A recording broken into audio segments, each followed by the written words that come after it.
Namaste and a very good morning to all of you. I welcome you to my channel, The Outlier. My name is Mithul, and in today's topic, I will be talking about independent samples t-test. But even before I talk about independent samples t-test, I request you to subscribe to my channel and share my videos with your friends and relatives. What exactly is independent samples t-test? Why and where do we use independent samples t-test? In simple language, independent samples t-test helps me compare the performance between two groups.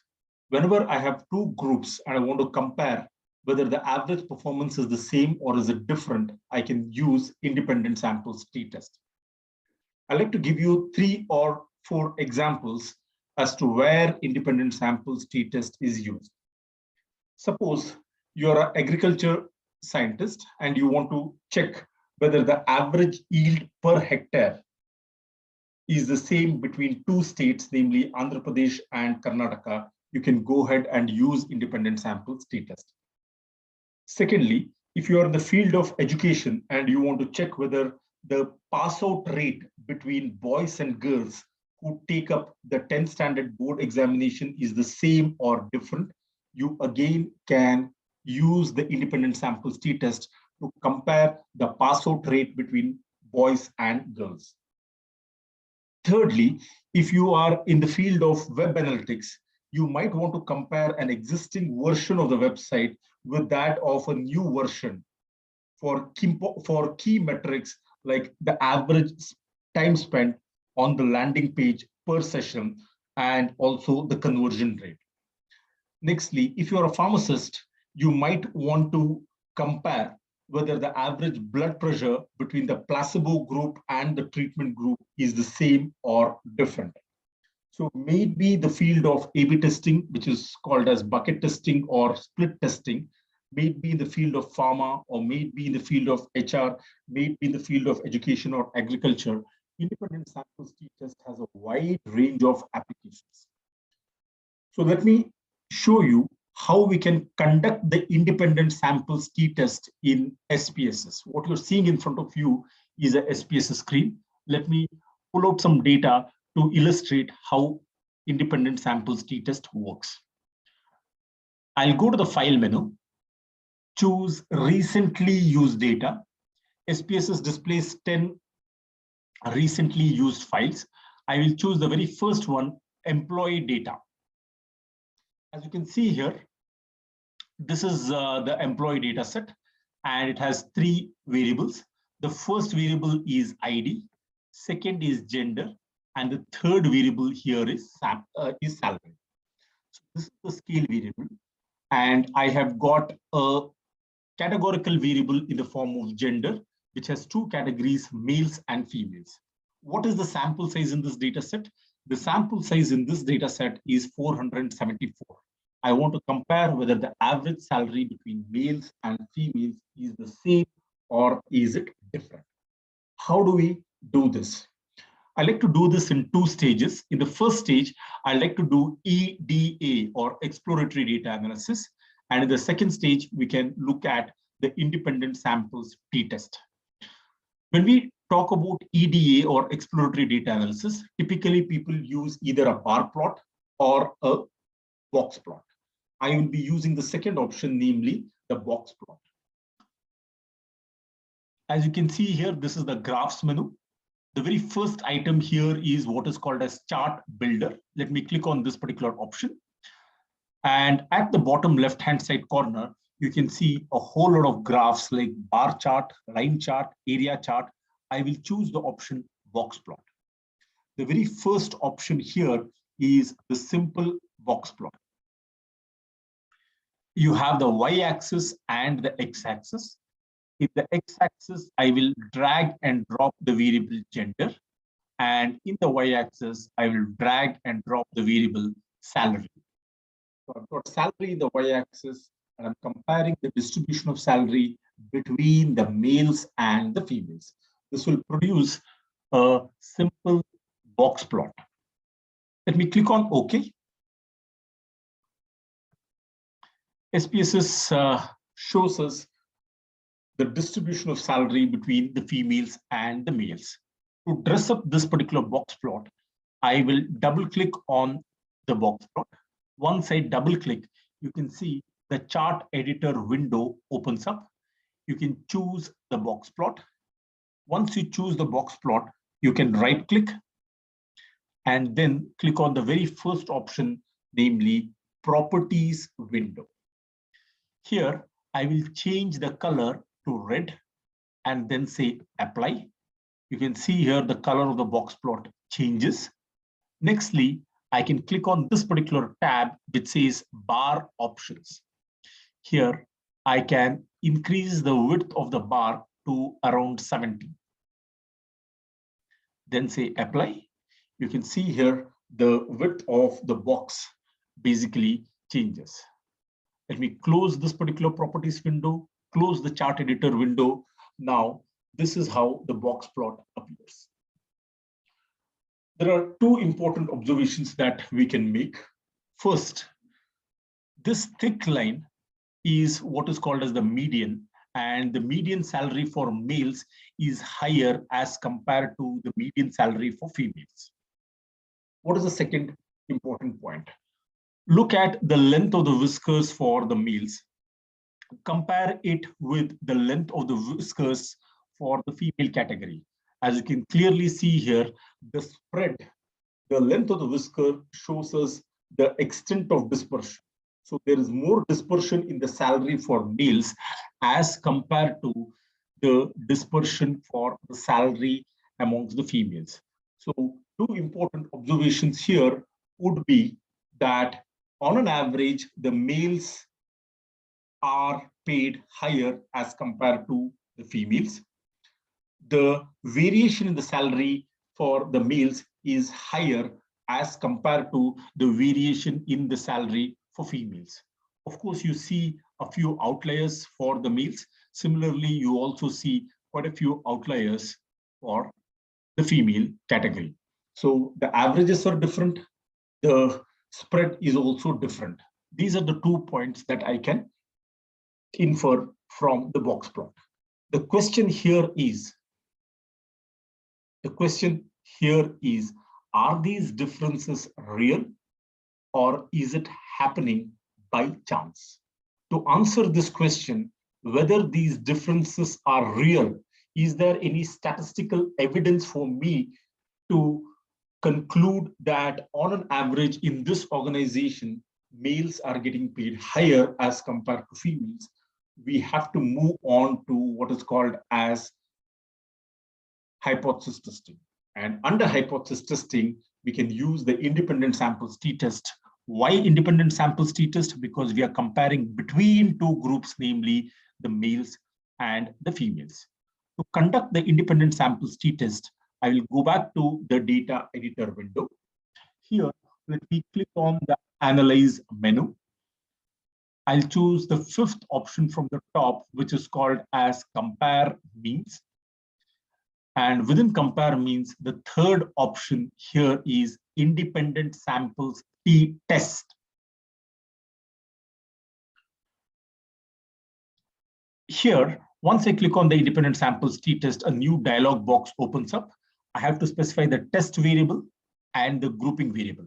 The test variable here will be the scale variable, namely current salary, and the grouping variable is gender. I have to be slightly careful here because after making these selections, the OK button is not highlighted. Now, to ensure that the OK button is highlighted, what I need to do is go to define groups. This is the tab which I will be using. Let me choose the define groups. Group 1 would be F, which is males, and group 2 is M, which stands for males. Why am I not specifying 1 and 0? Please look at the data here. This is gender. SPSS does not allow me to look at the value labels, but here in this data set, females are coded as F and males are coded as M. I'll choose continue and then click on OK. Now, this is the output of the t-test. You can see two tables. One is the group statistics, and the second one is the output of independent samples t-test.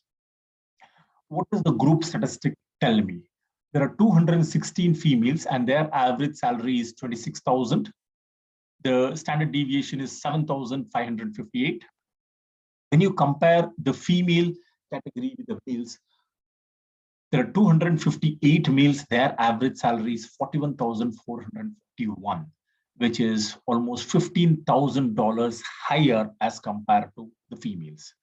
When you look at the standard deviation also is higher for the male category because it's around 19,499. But when you look at the standard deviation for females, it is 7,558. Standard deviation is a measure of dispersion. Standard deviation being higher for males indicates that the dispersion in the salary for males is higher, which is what we saw in the earlier graph. That is, the variation in the salary is larger, is higher for males as compared to that of females. Now, are these differences real? Now, this is the substance of the matter. Now, you can look at the heading here, independent samples t-test. Is there any statistical evidence for me to conclude that on an average, the males are getting paid higher as compared to the females? I have to be very careful when I look at the output of independent samples t-test because it is slightly tricky. It is not as straightforward as some of the other analysis. Independent samples t-test. Here, when you look at the rows, there are two rows. First, it says equal variances assumed. Second one is equal variances not assumed. There are two portions to the table.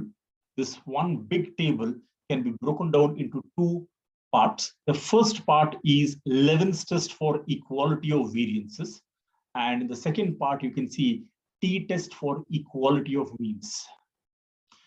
Now, if I just take a step back and ask myself, my goal was to compare the means. Why am I getting Levene's test for equality of variances, though I am not requested for it? Very, very interesting here. And let me just take a couple of moments to explain this. When we are doing independent samples t-test, we need to keep in mind that this is an example of what is called as parametric test. And in every parametric test, there is one or the other assumption. One of the most important assumptions when you're doing the independent samples t-test is the homogeneity of variance assumption. This becomes the prerequisite for you to conduct the independent samples t-test. One of the prerequisites is that we have to check whether the variances are the same between the groups or not. That's why the first row reads equal variances assumed. It reports F statistic. SPSS reports the F statistic as 119 point something, and the p-value is 0.000. Since the p-value is 0.000, which is less than 0.05, I will reject my null hypothesis and conclude that the homogeneity of variance assumption is not satisfied. I repeat, the homogeneity of variance assumption is not satisfied. It is not legitimate here. Since we are violating the homogeneity of variance assumption, subsequently, the entire first row becomes redundant. I repeat, the entire first row, starting with T all the way to upper confidence limit, the entire first row here becomes redundant. I have to jump to the second row. Look at the description for the second row, equal variances not assumed. Now, I have to look at the second row. This is the T statistic value. The degrees of freedom is 344.26. And we also have the significance level, which is 0.000, less than 0.05. Now, this significance level is for the T statistic that we are displaying here.